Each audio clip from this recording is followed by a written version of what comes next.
अस्सलाम वालेकुम दोस्तों, आज आप लोगों को छोटा सा टिप्स बताने वाली हूँ। अगर आप लोगों के मुंह में छाले वगैरह बन जाते हैं तो आप लोग जानते हैं कि उसके बाद खाना कितना मुश्किल हो जाता है इंसान के लिए। और अगर आप मिर्च मसालेदार चीज़ें खाते हैं तो और ज़्यादा भी मुश्किल हो जाती है। तो इससे पहले अगर आप लोग चैनल पर न्यू हैं तो छोटे छोटे टिप्स हासिल करने के लिए चैनल को लाजमी सब्सक्राइब कर दीजिएगा, ताकि हमारी भी हौसला अफजाई हो सके और आप लोगों के लिए छोटे छोटे और आसान से टिप्स ला सकें।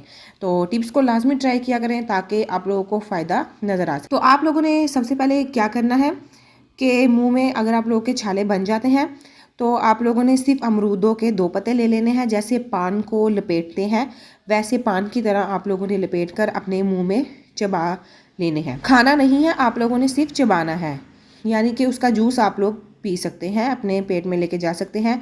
इंशाल्लाह 2-3 दफ़ा आप लोगों ने ये करना है और आप लोगों के छाले आप लोग खुद देखेंगे कि ख़त्म हो जाएंगे। और ये इन्फॉर्मेटिव वीडियो दूसरों तक लाजमी शेयर किया करें ताकि इसका फ़ायदा हो सके। Thank you for watching my video.